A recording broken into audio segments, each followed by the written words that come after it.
Alright, magandang hapon muli sa ating lahat.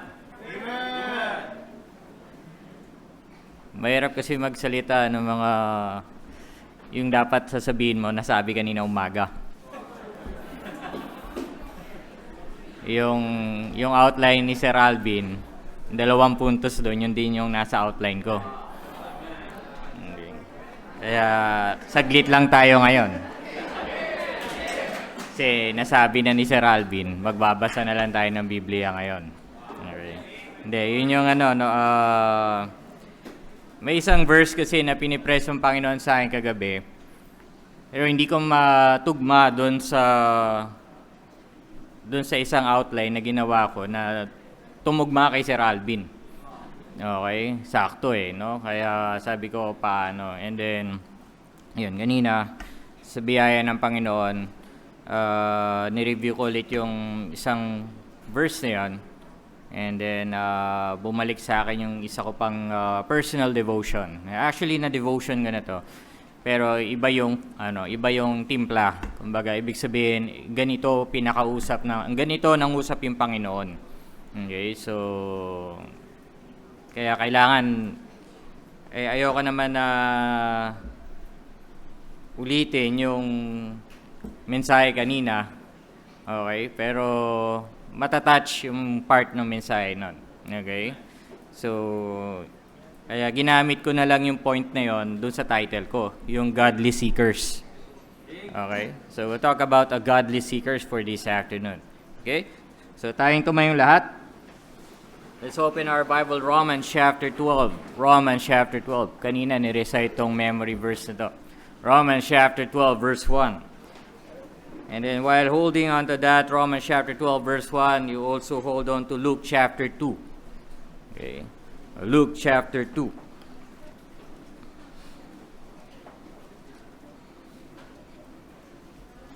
Okay, nandun na kayo. Simulan muna natin sa Romans chapter 12, verse 1.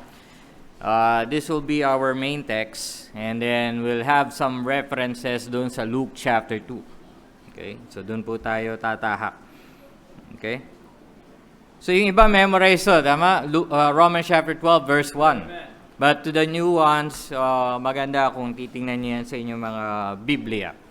Okay, let's read verse 1. Ready now? Read.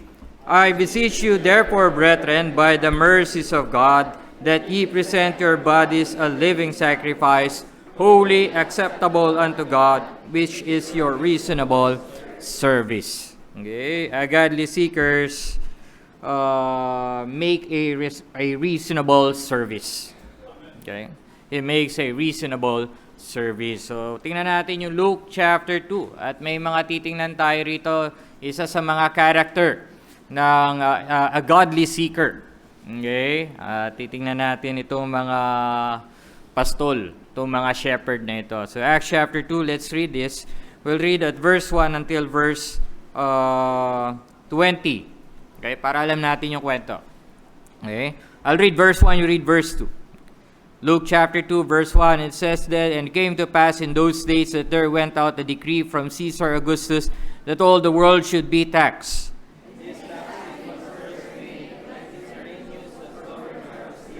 And all went to be taxed, everyone into his own city. And Joseph from Galilee, out of the city of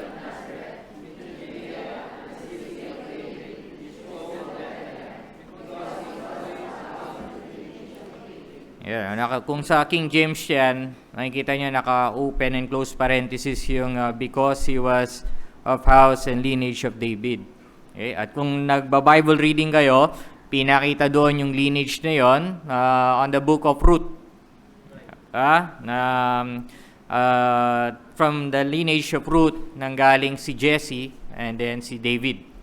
Okay? So yan po yan. Kaya maganda pag nakikita nyo yung Old Testament na yan. And then on Matthew, the genealogy was presented there. The genealogy of Christ, makikita nyo sa chapter 1, binanggit doon yung lineage ni Jesus Christ from David. Okay? Kaya nga ito yung ugnayan ng lugar kung bakit doon nagpunta ang Panginoong Jesucristo o ang family ni ang Panginoong Jesucristo, si Joseph and si Mary. Okay? And then sabi rito, verse 5, to be tasked with Mary, his spouse wife, being great with child.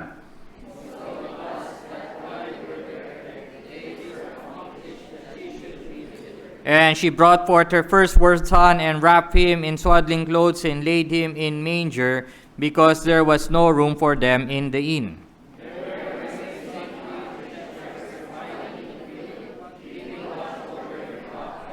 And lo, the angel of the Lord came upon them, and the glory of the Lord shone round about them, and they were so afraid.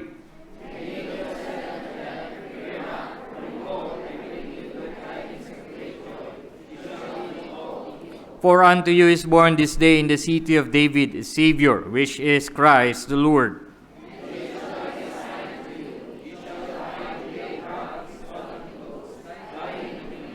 And suddenly there was with the angel a multitude of the heavenly hosts praising God and saying,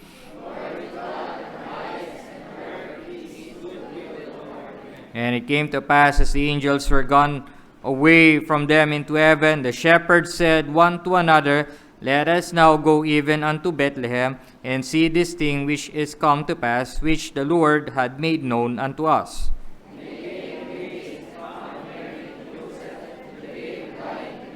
And when they had seen it, they made known abroad the saying which was told them concerning this child.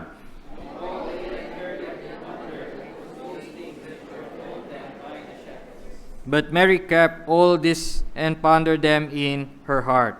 And the shepherds returned, glorifying and praising God for all the things that they had heard and seen, as it was told unto them. Let us pray. Dear Heavenly Father, we thank you for this afternoon. Maraming salamat muli sa pagkakataon na kami ay dinala nyo sa lugar na ito upang kayo ay aming sambahin sa Espiritu at katotohanan. Kaya nga po, dalangin namin patuloy na kayo ang buwa sa aming kalagitnaan. Gabayan kami ng banal na Espiritu sa pag-aaral niyo salita. Hiling namin nakapatawaran sa aming mga nagawang pagkukulang pagkakasala. Ngalan niyo po ang siyang maitaas sa aming kalagitnaan ito. Ito po ang aming hiling dalangin, pasasalamat sa pangalan ni Jesus. Amen. Alright, please take your seats. Alright, so pagbabalikan natin to, pag binasa mo to, makikita mo yung senaryo dito ng sinasabi ng mga iba na Belen. Ayan, sa UP, meron yan, pagpasok mo ginagawa yung Belen. Pero one thing that makes a difference, katulad na banggit kanina umaga, wala dito yung mga wise men. No? So yung nakikita nyong Belen sa sanlibutan, hindi yun yung biblical na Belen. It is not a biblical scenario. Okay? The biblical scenario was it's Joseph, Mary, and the Lord Savior in a swaddling cloth, tapos nasa manger. Okay? At ang nagpunta doon ay ang mga shepherds. Hindi po yung tatlong hari. At hindi rin naman binanggit dito kung ilan yung shepherds dito, di ba? Okay, so pero may nagpunta. Okay, so that was the scenario. Okay? At may iba kasing version yung may ibang version yung Belen na merong angel sa ibabaw.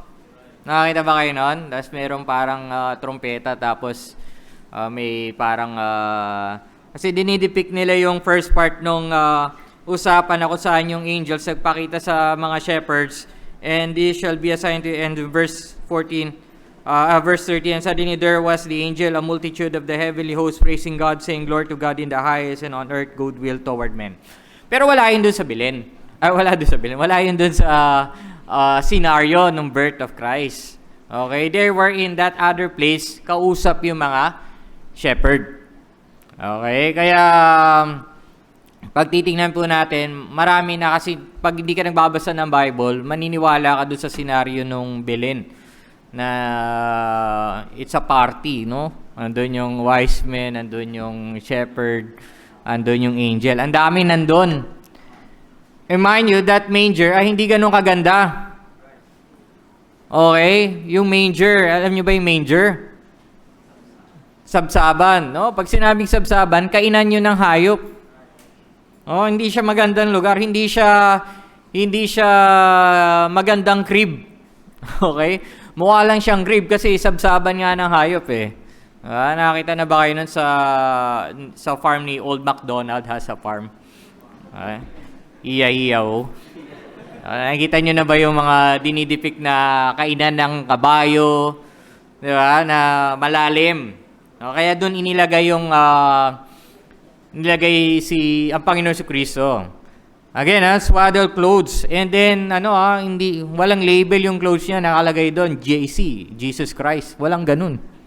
It's a swaddling clothes. Hindi kaakit-akit yung scenario. Okay? Kumbaga, kahabag-habag yung scenario at that time. Parking lot po yun, kumbaga, sa atin. Parking lot po yun. At ang matindi doon, yung mga nakapark doon ay yung mga hayop. Hayop yung mga nakapark doon. No? Ibig sabihin, mga donkey, mga camel, di ko alam kung ano pang meron doon. Okay? Yun yung mga ginagamit. So, yun yung parking. Kaya nga may manger, may sabsaban. So, there's no room in the inn. Walang nakapagpapasok.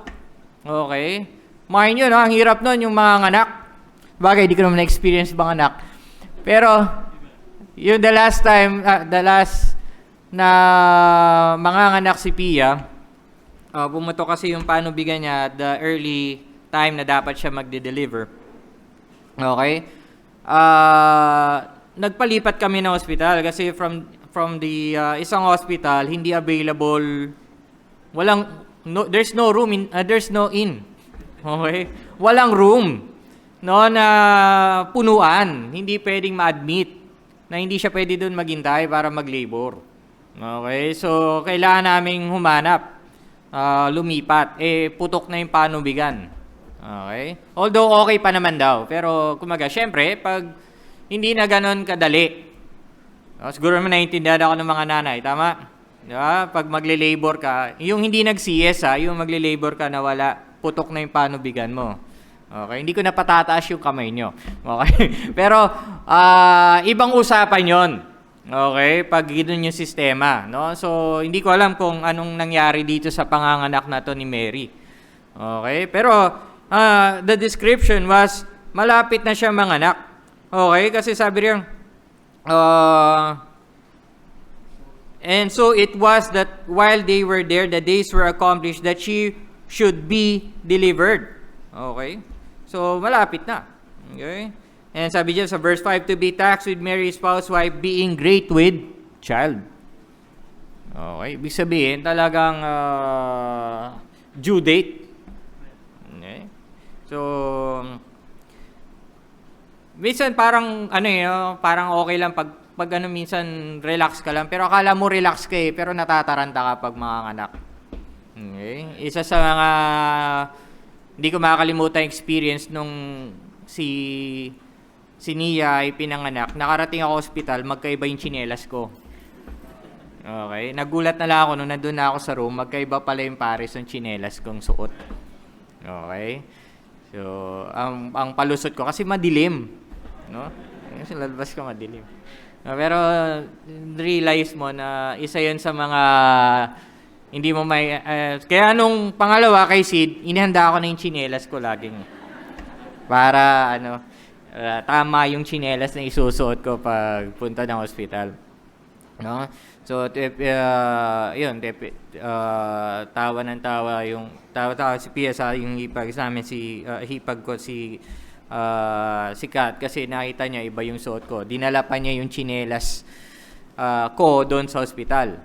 No? Ang isa pa noon, hindi pa kami nagkaintindihan. Sabi niya nasa ospital na daw siya, dala niya na yung tsinelas ko. Yun pala, ibang ospital yung pinuntahan niya. So, dapat doon sabi ko, andito ako sa labas, naghihintay sa'yo. Andito po ako kuya sa labas, naghihintay sa'yo. Saan labas? Yun, magkaibang labas kami nang iniintayan. No? Siyempre, first time bahal na iba namin yun, di ba? So, di ka makakalimutan yan. So, pag-iisipin mo, apply mo dito, no, di ba? Babiyahe pa naman. Babiyahe pa. At hindi ganun kadali yun. No, hindi ganun kadali yun na may kasama kang mga anak. Okay? Na mga anak tapos nasa biyahe. No, hindi siya ganun kadali. No, so it was really a difficult situation at the time. Okay? Kaya nga kapag pinapakita yung mga bilin na nakikita natin dyan,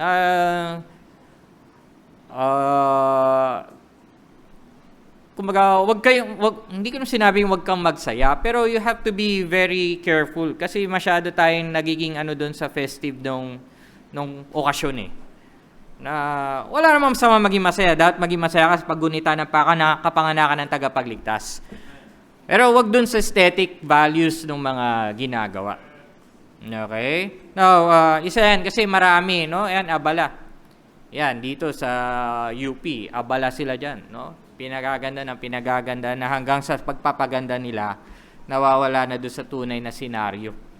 Okay? So, laying that, no, yung foundation na yan na iba ang Pasko ng panahon na yon. Okay? Hindi siya katulad ngayon na sobrang makulay. Meron nga feature yata dito sa Santa Rosa, may added feature dyan sa Santa Rosa. Tama? Yung ang tawag doon? Yung water flashlight. Anong tawag? Nag-iiba-iba, no? At inaano nila yon, pinopromote nila yon. Okay? So, ang daming attraction, no, na nawawala sa hulog ang mga tao sa tunay na diwa ng Pasko. Okay? Nawawala doon sa tamang pagdiriwang, no, nung kapanganakan ng tagapagligtas. They were all on those festives, no? Iba gusto bagong damit. Ang Panginoon hindi nga bagong damit yung suot eh. Okay? Pero yung iba talagang kailangan bago lahat. Okay? Dapat ganito, no? Ayun nga, hindi naman masama yung bonus, sabi ni Sir Alvin. Okay? Actually, maganda nga yun, bonus. Okay? At magagamit mo para sa tamang worship. Okay? Kaya nga tingnan natin ngayon, no? Ito yung no? 25 is Sunday. Okay? Sabi ko nga sa inyo, hindi tayo naniniwala na ang 25 ang tiyak na kaarawan ng ating tagapagligtas. But, one thing for sure, na naganap yun sa history ng mankind. Okay? Kaya nga ngayon, magkakaalaman tayo, December 25 is Sunday. Kung ano talaga ang tunay na diwa ng Pasko sa iyo. No, anong tunay na diwa ng Pasko sa atin? December 25. December 25. Nasaan tayo niyan? December 25. No? Are we a true godly seekers? Okay? Are we godly seekers on December 25?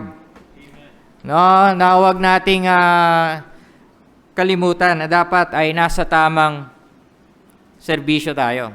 We should be in a reasonable service. No, wag tayong mahulog, wag tayong madaya sa libutan. No? Na marami ang nakakalimot, kahit Kristiyano, no, nakakalimot. Kasi 25 reunion 'yan, tama?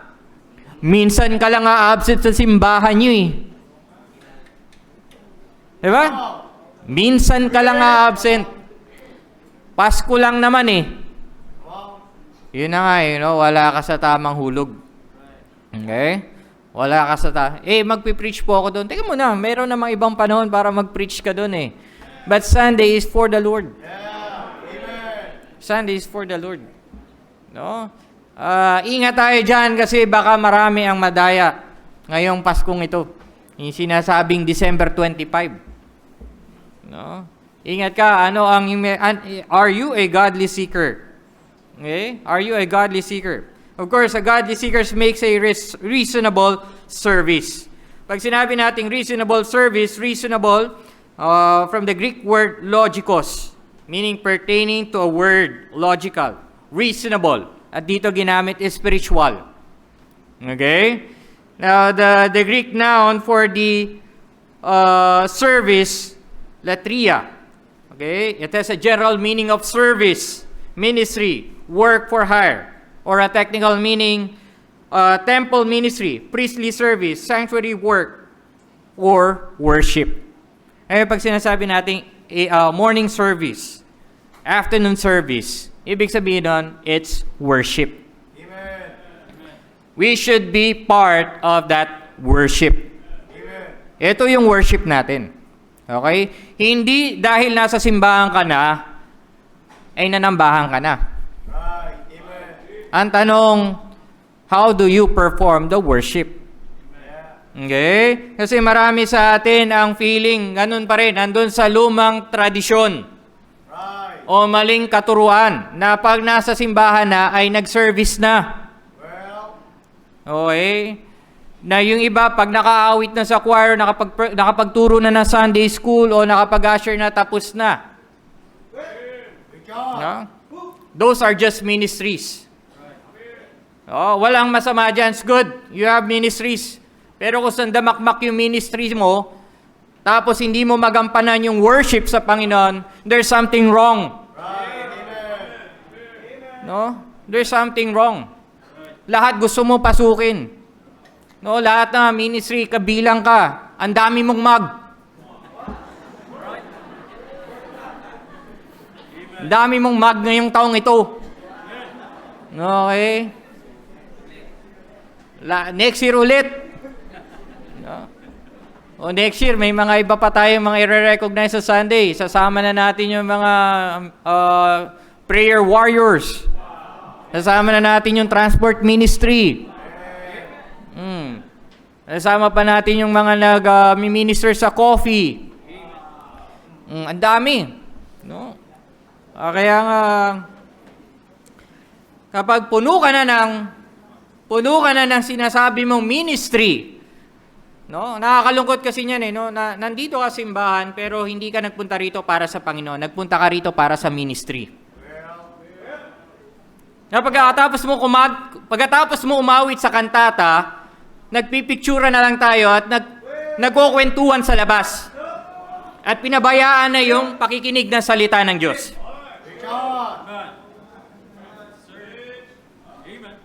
No, hindi ko naman kayo pinatatamaan. Okay. Pero kasi, di ba? Ibig mo ba sabihin yung kantata ay para lang sa bisita? At yung pangaral ng salita hindi mo kailangan. Kaya nagpipictura na lang kayo dyan, nagsiselfone, no? Nagkukwentuhan, no? Nawala yung tunay na worship. Na yung worship should be with the Word of God. Minsan kasi, no? Pag may mga major activities sa simbahan, nawawala tayo sa hulog. Okay? Akala mo naglingkod ka. Pero hindi ka naman pala talaga naglingkod. Ang service, sabi, worship. Worship, reasonable service. Again, nung sinabi ito ni Apostle Paul, o sabi, Romans chapter 12, I beseech you therefore, brethren. Okay? It was an admonition. It's an authoritative counsel. I beseech you. It's with authority. I beseech you. Okay? It is an authoritative counsel. It's an admonition. It's an admonition. I beseech you. At ang kausap niya, mga ligtas, I beseech you, brethren. The audience was the brethren. The audience was Christians. The audience, ligtas tayo. Okay? There was an admonition, I beseech you. An admonition para sa mga ligtas. The audience. Okay? And the advocacy by the mercies of God. The advocacy of Apostle Paul was by the mercies of God. Na nagagawa mo yan dahil sa habag ng Diyos. Gagawin natin ang pananambahang ito dahil nakita natin the great mercies of God. Hindi lang mercy, mercies of God.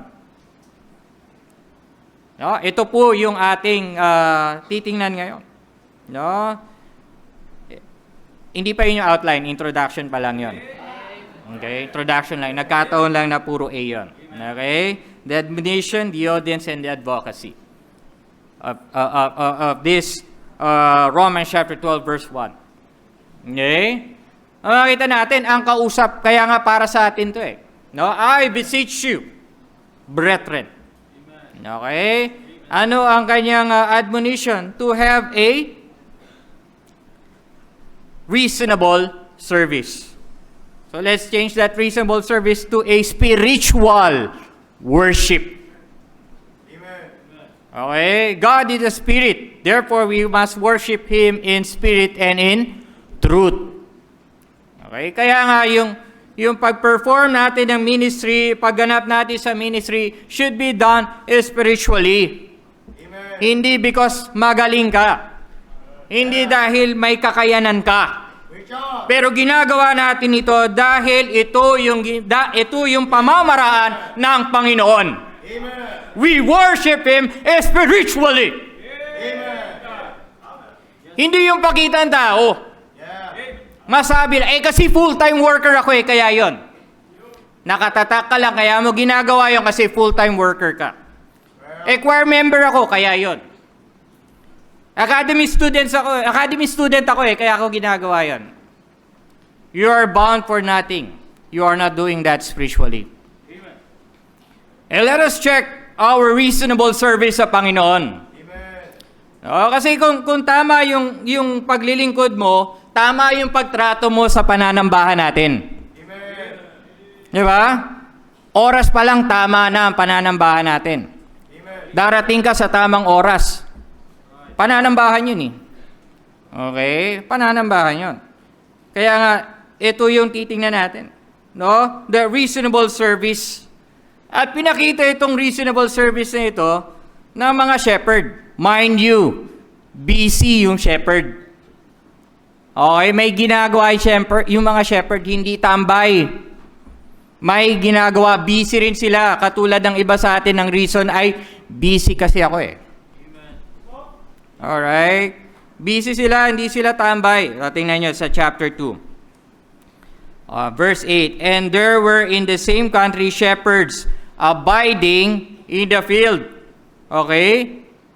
Abiding in the field. Ano ginagawa? Keeping watch over their flock by night.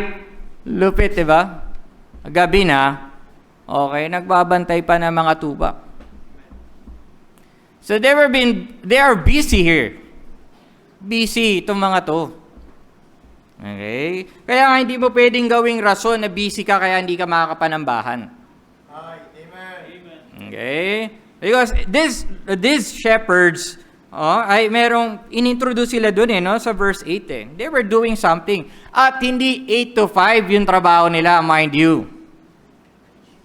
No? Ang nakalagay dyan, keeping watch over their flock by night. Gabi. Okay? O siguro night shift mo yung trabaho nila. Hindi, pero pag pastol ka, di ba? Papakainin mo, isusuga mo yan sa umaga, baba. So, hindi biro yung trabaho ng shepherd. Di ba? Nabasa naman natin yan sa ating Bible reading, yung ginagawa ni David, tama? Di ba? Bakit nagalit yung kanyang mga kapatid? Ano sabi? Ba't pinabayaan mo yung mga inaalagaan nating tupa na yan? Huh? Ano na naman ang para makiusyoso dito, nakikimarites ka rito sa labanan. Di ba? Kasi alam nila na mayroong trabaho si David na dapat ginagampanan. He was a shepherd boy. Okay? So, ito yung mga tao na titingnan natin who had rendered a reasonable service for God. At paano nila ginawa yan? Okay? No, tingnan natin sa Romans chapter 12 verse 1. Ano bang sabi rito? How do we have a reasonable service? Sabi diyan, present your bodies a living sacrifice. Present your bodies. Okay? So tingnan natin yung puntos na yon, that our reasonable service should be done with conviction.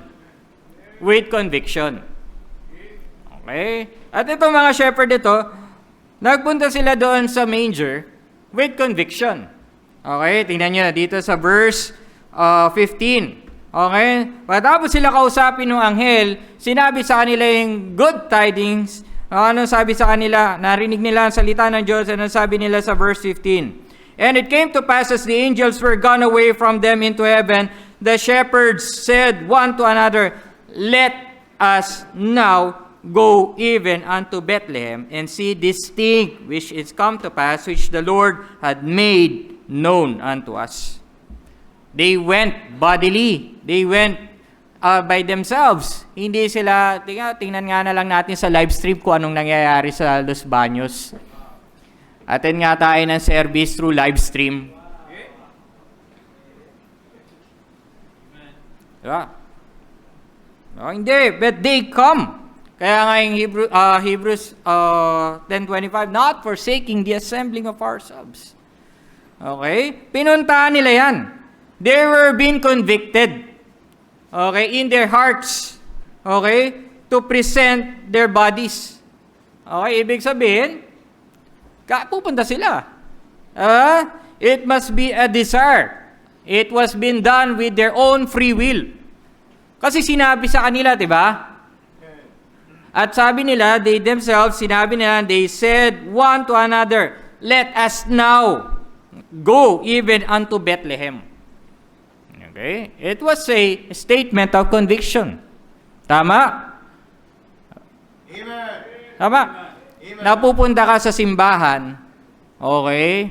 Again, hindi for whatever reason, pero pupunta ka para sa Panginoon.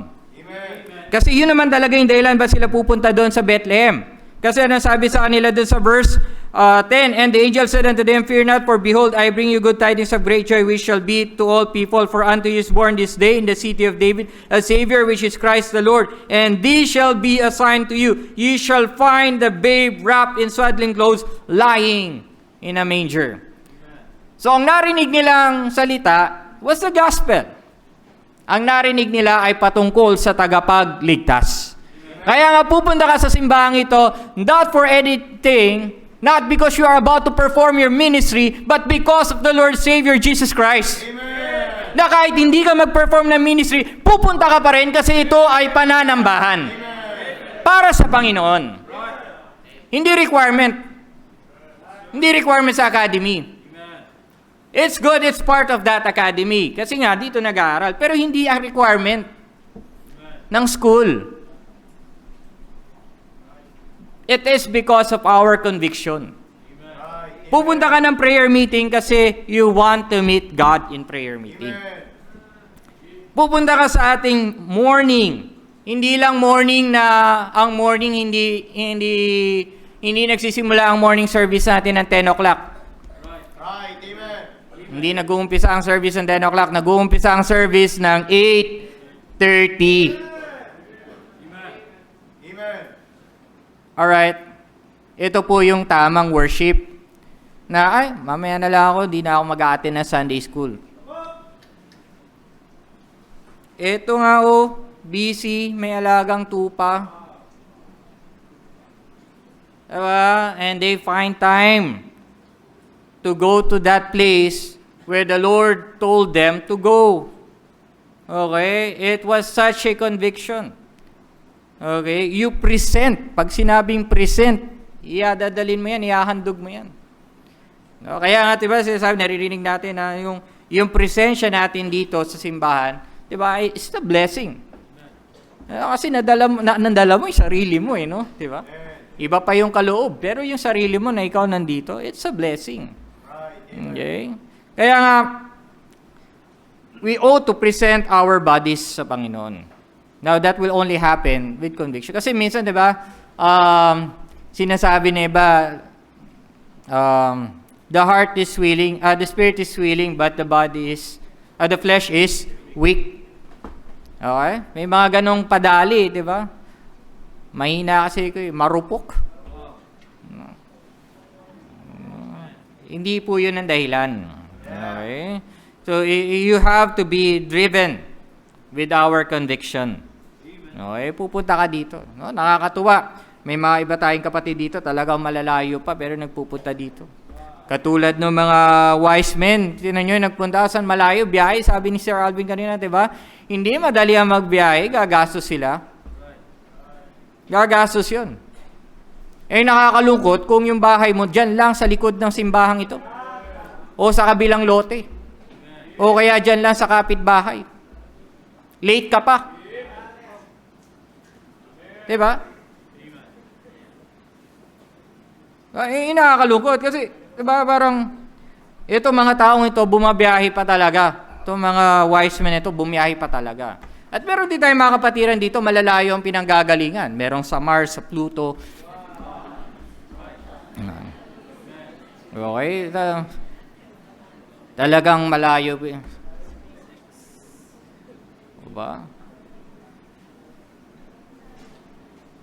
Ewan ko pero kasi, diba, with conviction you present your bodies. Diba, meron nga tayong mga kapatid dito. Tingnan nyo kung saan mga nakatira. Minsan mag-usap kayo kung saan mga nakatira yung mga taong yan. No, yung iba minsan dahil sa layo ng bahay nila, Sabado pa lang nandito na. Diba? Para hindi makikita mo pagpaawit ng song leader ng 8:30, nandito rin sila. Amen. Diba? Tayo diba, ang lapit-lapit ng bahay natin. Wala tayo sa unang pagpapaawit. Ang sakit naman tingnan nun sa harap ng Panginoon. Now, we do not value our worship with God. Tama? Right. Amen. Reasonable service must be done with conviction. Conviction mo yun Ayaw mong mawala sa service. Ayaw mong mawala sa pananambahan. Again, service is not just performing your ministry. Service is worshiping God. But you worship Him with your ministries, kaya nga, diba, dapat ipagpasalamat natin yan sa Panginoon kapag bahagi ka ng ministry. No? Dahil nakakapaglingkod ka sa Panginoon. But again, worship. Okay, wag natin pabayaan, gawin natin ng tama. No, yung worship. Okay? And then, sabi rito, no? Present your bodies a living sacrifice. A living sacrifice. It should be a continuous act for God. Continuous. Not continual, but continuous. Okay? Walang humpay. Pag sinabing living sacrifice, ibig sabihin buhay. Okay? Nagpapatuloy. Perpetual. Okay? Kaya hindi natin ginigive up. Kaya nga nung nag-pandemic, hindi tumigil ang pangaral ng salita ng Diyos. Okay? It is a continuous act for God. Kasi sabi, a living sacrifice. Mind you, pag sinabing sacrifice, it is something that they give. It's something that they offer. Okay? At ito, ang i-offer mo is a life. It's a life. No? Buhay yung i-offer mo. Okay? At dahil buhay yan, dapat yan ay ibigay mo continuously. Okay? Walang humpay. Okay? Sabi nito, no? Tingnan nyo. Hindi tumigil doon sa nakita ng mga shepherd ang Panginoon Kristo. Nagpatuloy ang kanilang kagalakan. Okay? Ano nangyari dito? Sa verse 17. And when they had seen it, they made known abroad the saying which was told them concerning the child. Nag-invite sila. Nag-invite sila. Kaya nga isang kagalakan natin sa simbahan kapag may bisita. Okay? Nag-i-invite tayo not for them to be member of the church, but for them to be part of a worship. Ni-invite natin sila. At pag nakita nila yung katotohanan, sila naman yung mananatili Tama? Tayo nga, diba, in-invite lang din tayo? At ba tayo nanatili? Ba't tayo nanatili? Okay, ba't tayo nandito? Ba't kayo nandito ngayon? Okay? Kasi nakita natin din yung nakita nung mga nag-invite sa atin. Amen. Okay? Kaya nga tayo nalabas, kaya tayo may soul winning. We go out soul winning. No, nagbe-visitation tayo pag Saturday. Okay, now soul winning is not merely parang church activity lang. It is a Christian activity. Gawain po natin yan. Kaya Monday, Tuesday, Wednesday, Thursday, Friday, hanggang sa Linggo. If there will be an opportunity, we share the gospel. Okay? Yan po yung continuous act of worship ng mga shepherd na ito. Nag-i-invite. Kaya nga ngayong kantatang ito wag lang tayo umattend. Mag-invite tayo. Sa darating na kantata, dapat may dala tayong bisita. No, ang nakakalungkot, magpe-perform ka sa kantata pero wala kang bisita. Aawit ka dyan pero wala kang bisita. No? Ano ka, artista? Diba? Bakit ka ba aawit sa Panginoon? Well, that's a worship. There should be visitors on our kantata. Tama? O magpe-perform lang tayo para lang masabi natin meron tayong ginawang kakaiba kaysa sa sanlibutan. Yun lang ba yun? May iba, magpapakain tayo dyan. O yan, marami. Ang gagawin preparation dyan. Hindi lang naman kakanta eh. Meron pang mga, ayun, may actor talaga. No, may dula eh. Okay? Yun talaga, artista. Artista. Tapos may technical tayo, may lights, may sound. Okay? So may mga gagawin. No? May mga gagawin tayo. Pero ang tanong, kung gaano man kaganda yung pagkanta mo at wala namang nakaupo dyan sa pew para makinig ng awitin at matuto at malaman ang tunay na kahulugan ng Pasko, I think hindi tamang worship. Hindi tama yung worship natin. Hindi tama yung service natin. Okay? Kung tayo ay magkakonduct ng kantata pero wala naman tayong dalang na imbitahan ng mga tao para makilala ang Diyos. Here, sabi rito, and when they had seen it, they made known abroad. You know, ng ibang bansa pa, abroad. Okay? Ng ibang bansa pa, saying which was told them concerning this child. Ipinamalita nila yung patungkol sa tagapagligtas. Yun naman yun eh. Okay? Yun naman yung ginagawa natin. Bakit natin ginagawa yung kantata? Para tayo ay magpahayag ng salita ng Diyos. Okay? So, it's our worship. At ito mind you, no? Hindi yan, hindi lang basta binalita, no? Nagkaroon ng epekto dun sa mga inanyayahan. Okay? Anong sabi rito sa verse 18? And all they that heard it wonder at those things which were told them by the shepherds. Diba? So, nagkaroon ng impact sa buhay. No? I do believe there are some here na bunga ng pagdalo nyo ng kantata ay kayo ay nakapanatili sa simbahang ito. Tama? May mga bunga ng ating event na yan, kantata. Ibig sabihin, dito kayo unang nadala sa simbahan through kantata. Kaya nga ginagamit natin yung mga yan eh. Okay? Para magpatuloy tayo sa gawain ng Panginoon. A reasonable service is a continuous act for God. Para sa Panginoon. Dadala ka ng bisita para sa Panginoon. Okay? Desire natin yun ngayong kantata. Okay? Lalo na ngayon, di ba? Ang luwag-luwag eh. Di ba? Hindi naman na ganun eh. Malaya na tayo. Yung pagsusuot ng face mask ay ano na lang yan. Di ba? Voluntary na lang yan. Tama? Well, it should be we take advantage of that. We invite people. Okay? It should be continuous. It should be buhay. Buhay yung pananambahan natin. Amen. Buhay kasi may mga dadaragdag. Amen. Buhay kasi may mga bagong buhay na naliligtas. Amen. Buhay, tunay yung pananambahan mo. Hindi lang tayo sa hindi lang programa, hindi kasi programa eh. No, ang worship natin totoo. Amen. 'Di ba? Tingnan na lang natin yung ating mga sarili, 'di ba? Mga ganitong oras nung hindi ka paligtas, nasaan ka? Lalo na yung mga naligtas ay medyo may edad na nung naligtas. Nasaan tayo pag ganito? Pero bakit tayo nandito? Ba't tayo nagpapatuloy? No? This is the life that we have. No, ang simbahang ito ay buhay. Amen. Diba? What if kung wala itong simbahan ito, hindi ito nagpatuloy way back 1996? Baka hindi ako nakasumpong ng tamang simbahan. Diba? Amen. I thank God kasi may simbahan way back 1996. No? Nakasumpong ako ng tamang simbahan. No? I was saved in the ministry also ng nadala ako. No? I was saved because of a tracts. no? O tract na nabasa ko yung tract sa dorm namin.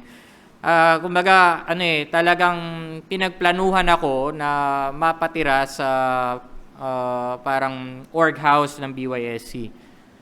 Planado. Okay, ibig sabihin, talagang nais nung nagdala sa akin na maligtas ako. Okay, so sa biyaya naman ng Panginoon, answered prayer sila doon. Pero yun nga, ayoko kagad dumalo na simbahan. Kasi sabi ko, ayoko na religion. I think, I thought church is a religion. Pero through studying the Word of God, naunawaan ko yan, nakita ko yan, and then I saw the importance of the church. So, yun, sa biyaya ng Panginoon ay nakakapanatili ngayon. Okay. Yun yung pinagpapasalamat ko sa Panginoon. At nakikita ko, marami pang buhay ang nababago at maraming nadadagdag sa pamilya ng Diyos. Amen? Diba? Yung ministry natin, di ba? Thursday soul winning. Dati kasi Wednesday. Thursday soul winning. Minsan nakakapagod kasi galing ka sa trabaho, di ba? Pero lalabas ka, mag-share ka. No? And you find time to share the gospel, no? Hindi ko makalimutan yung last Thursday na soul winning, may nakausap ako. Akala ko matino. No? Itinuro pa niya sa akin, dito sir yung daan. No, akala ko matino. No? Kwentuhan kami. Okay? Nakatanggap na ako niyan. Binabasa nga namin yan ng anak ko gabi-gabi. Wow. No, ibig sabihin, na-share na to ng tracks. So, tinanong ko kung sigurado siya. Sabi niya, yata. So, binahagi ko yung sa tapos sinisingit niya yung anak niya. Sabi niya, yung anak ko nga nagtatrabaho sa gasolinahan no? Saang gasolinahan? Siya yung manager ng buong gasolinahan ng Laguna. Kaya medyo, parang iba ang amoy nito Buong gasolinahan ng Laguna. Tapos, nagdagdag pa siya ng kwento. Sabi niya, sabi ko nga dun sa boss niya, huwag masyadong bigyan ng trabaho kasi baka hindi kayanin sino ba yung boss niya? Yung may-ari ng Pilipinas. Certified to. Okay? So, sige pa. Tuloy na natin yung nag-uusapan natin. So, ayun. Nag-pray naman. Tumanggap. No? At naligtas naman. Assured nung sinabi ko, saan na pupunta? Sinong tinanggap nyo? Si Jesus. Maliwanag assured And then, come to reflect. Sabi ko, tingnan mo to, ito, sisinto-sinto, pero nanampalataya. Pero marami mga aral, edukado, PhD holder, pero hindi makapanampalataya. So makikita mo na ito ay naligtas hindi dahil sa katalinuhan. Ito ay naligtas dahil sa biyaya at pananampalataya niya sa Panginoon. No? Yun yung minsan, pag nag-iisip ka, no? Pag nagmumuni-muni ka, mag-soul winning ka, magkakaroon ka talaga ng, ng appreciation sa salvation ng tao. Nakakalain mo itong may anak na ang boss ay may-ari ng Pilipinas, naligtas. Mataas na uri ito ng nilalang Diba? Nagtatrabaho sila, may-ari ng Pilipinas. Matindi talaga ito. No? Pero naligtas. No? Kaya nga minsan yung mga sinto-sinto, no, bibigyan mo ng pagkakataon, kausapin mo. No, kasi kaluluwa din yan. No? Kung ikaw hindi kinausap, di ba? Malamang. Diba? Ito yung mga bagay na nakikita mo and makikita mo, nagpapatuloy yung gawain, di ba? Itong simbahang ito, again, magsa-celebrate naman another year of anniversary. Di ba? We're coming to 39 years. Di ba? Buhay yung simbahan. Buhay. It is a living sacrifice. We see a lot of life change here. No? Kaya nga, again, gaano yung service natin, is it really a reasonable service yung ginagawa natin? Is it a true worship that there are some lives being touched with our worship? Sabi ko nga sa inyo, pag tumigil kayo magsimba, tapos nakita kayo ng kapitbahay, sabi ko kanina ba, makita kayo ng kapitbahay nyo, tumigil kayo magsimba, minsan yung kapitbahay nyo na hindi nagsisimba magtatanong sa inyo, wala kayong simba ngayon? Ba't nandito ka, hindi ka ba sisimba? Natanong na kaya kayo ng mga o mismo yung pamilya nyo na hindi paligtas, nandito ka, wala kayong simba? Kasi sila mismo, markado kayo na dapat nagsisimba kayo. Di ba? Nakakaya pag sila yung nag-encourage, magsimba ka naman. Yung malupit. No? In-encourage ka nung kapitbahay mo na hindi nagsisimba na magsimba ka. Malupit yan. Yeah. Kaya nga, it should be our true worship with God. It should be a life itself. No, ang pagsamba sa Panginoon. Okay? And next, sabi dyan, holy. No, our worship to God should be consecrated unto God. Our reasonable service should be consecrated unto God. Para sa Panginoon lang. No, para sa Panginoon. Kaya nga tingnan nyo dito, no, Luke chapter 2 verse 20. Nung binalita nila yan, at nagdala sila ng iba pang mga tao, tingnan nyo ano ang kanilang gawi. No? Anong gawi nila on verse 20? Anong sabi dyan sa verse 20? And the shepherd returned glorifying and praising God. Yun na yung ginagawa nila glorifying and praising God for all the things that they had heard and seen as it was told unto them. Amen. They are glorifying and praising. Hindi sila nagse-cellphone sa pew. Right. Amen. No? Hindi sila natutulog sa pew. They are glorifying and praising God. Right. Na kung saan, ito din dapat yung ating ginagawa.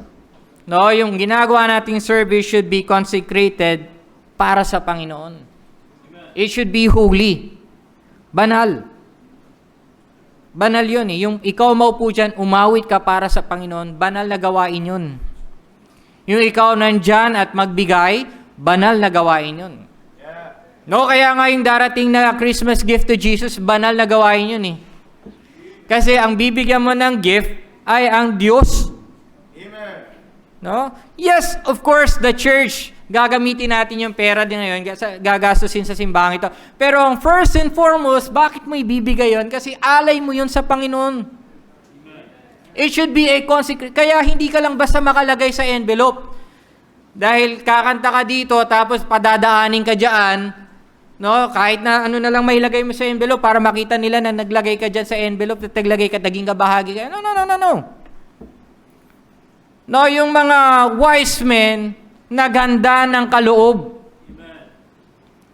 Okay? Pinaghandaan yun. Again, magta-travel ka, magdadala ka ng treasure, magta-travel ka, delikado yun. At that time, pwede kasi silang mapirata. Pwede silang manakawan. Di ba? Minsan, ang nakakalungkot, ang mga Krisyano, pagdating ng bonus, ang inaalam na mabili ay yung I-127. Taas, no? Pero nakakalimutan ng Panginoon. No? Ang gusto nila, bagong model ng cellphone mabili. Bagong model ng rubber shoes. Yun lahat, yun na kagad pag dumating yung bonus ko. Okay? Pag dumating yung bonus ko, ito bibiling ko. Bibili ako ng bagong pustiso. Hindi, wala namang masama doon. No? Pero, alam mo yun, ano yung nakalaan sa'yo, sa isip mo? No, sabi nga Sir Alvin, hindi masama yung bonus. Okay? Anong nakalaan sa puso mo ngayong Paskong ito?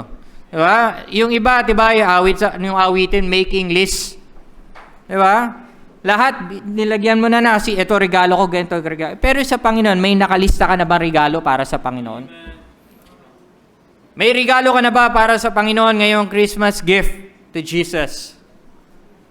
Naglalaan ka ba ng regalo sa Panginoon taon-taon? Gaano ka dakila ang pagtingin mo sa Panginoon kung ginugunita mo talaga ang kaarawan ng Panginoon? Nag-aalay ka ba talaga sa Panginoon? O kung ano lang mailagay mo sa envelope, tama na to, 20. Okay. Sabihin mo, Panginoon, naintindihan, ito lang talaga pera ko, Panginoon No, buong taon nakalagay na yan sa kalendaryo Na-move pa nga Diba? Na-move pa na isang linggo. Kaya nga ang tanong ngayong Christmas gift to Jesus may naka-consecrate ba? No? May nakahanda ka bang iaalay sa Panginoon? At ano yan? Baka naman mas mahal pa yung bibili mong regalo sa iba. No, mamaya ang total lahat na regalo mo para sa mga mahal mo sa buhay at sa ibang tao, 10,000. Lahat na yun, lahat na ng regalo, accumulate na yung listahan mo, 10,000 ang nakabudget mong pang regalo. Pero ang nilagay mo lang sa Panginoon, 100. Where in fact, ang Panginoon, He gave up the heaven for our salvation. Ikaw, 100 lang ang inilaan mo para sa Kanya. This is a holy work, mga kapatid.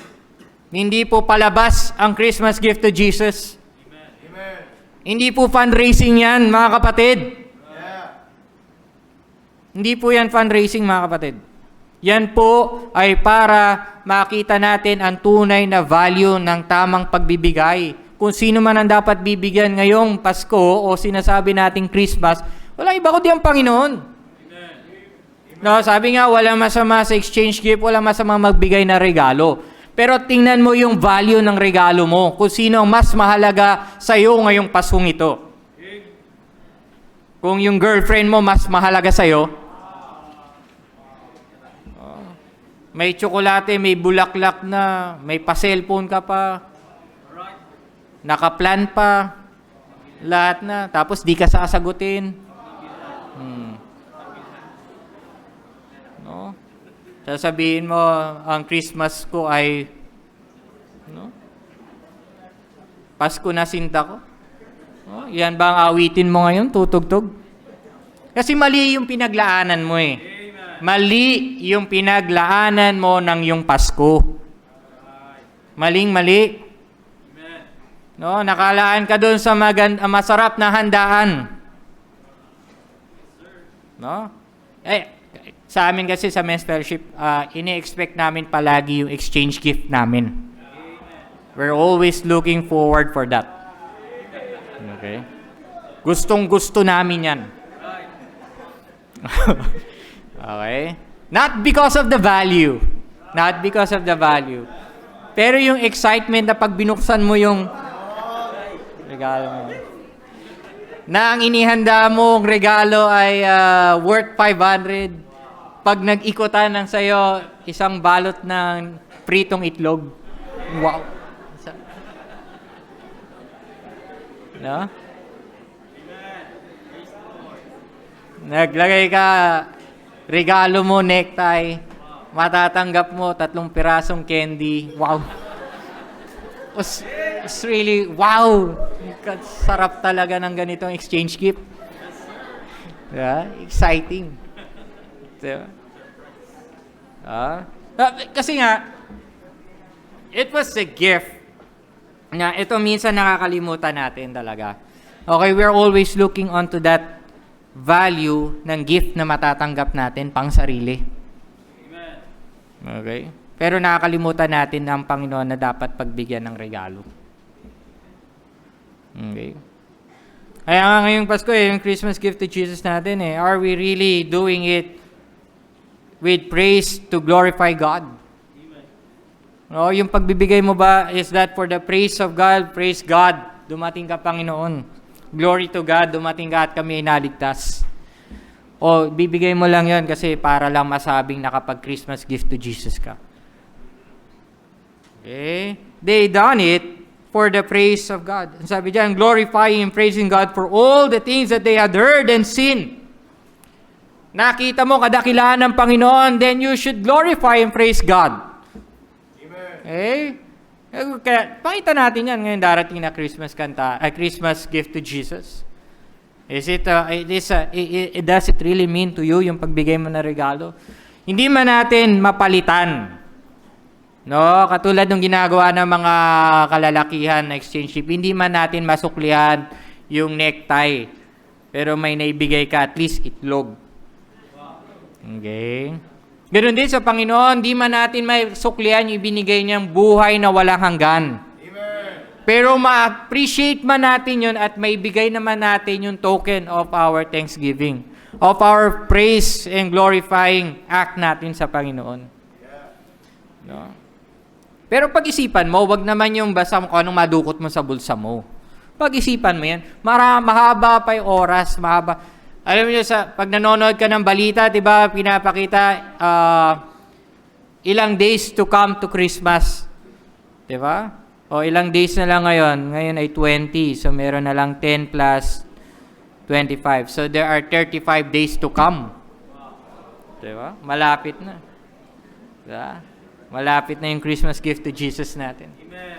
No, muli may papamalas natin yung pagpapasala. Dapat yun yung ka-exchange gift mo, yung Panginoon. No?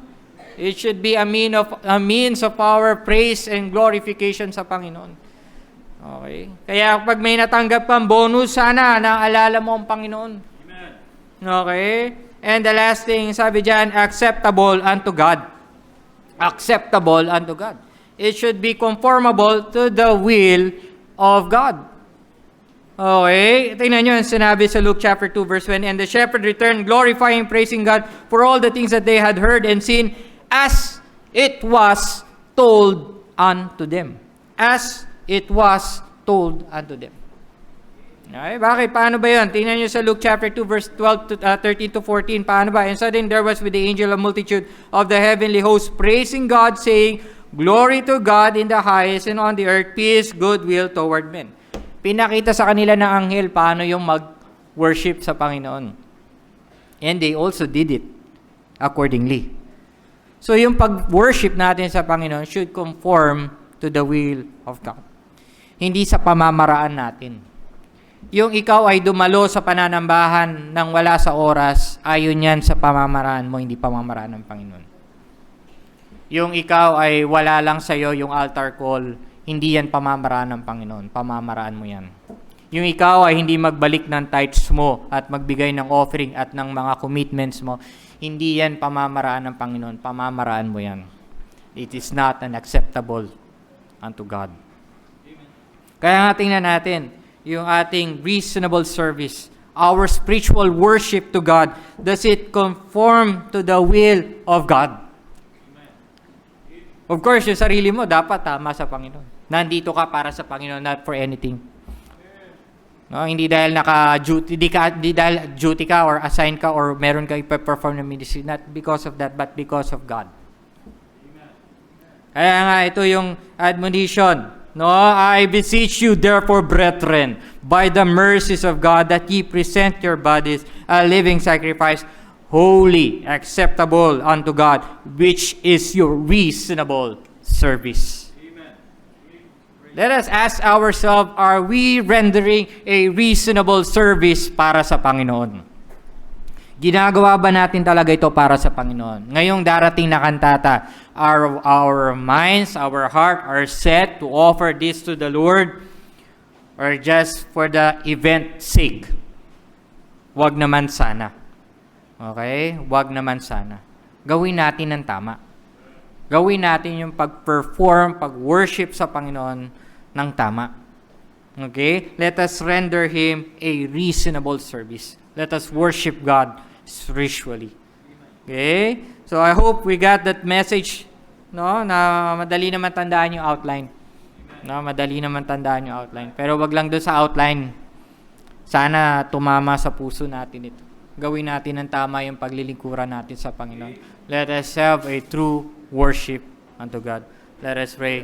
Panginoon, maraming salamat muli sa oras na ito pinagkaloob niyo sa amin. Maraming salamat for helping us once again be encouraged to do our worship right.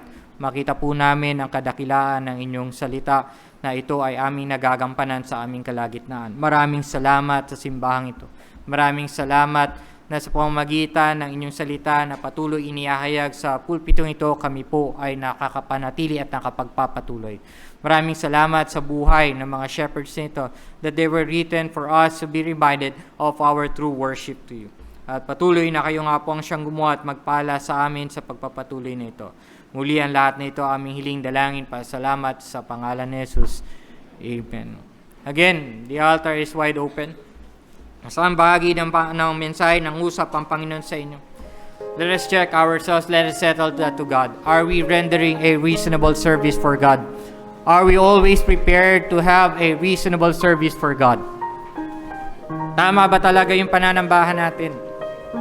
Katulad ba ito ng mga shepherds? Na kung saan ang kanilang service ay para sa Panginoon talaga. Not for the performance of the ministry. Yes, ministry is good. Ministry is right. But if if the ministry hinders you to the right service for God, there's something wrong with your ministry, or there's something wrong with you in the ministry. Hindi po inilagay ang ministry na yan para ilayo ka sa Panginoon. Hindi tayo magkakaroon ng kantata para ilayo ka sa Panginoon. Ang gawain na yan ay upang maglapit sa atin sa Panginoon.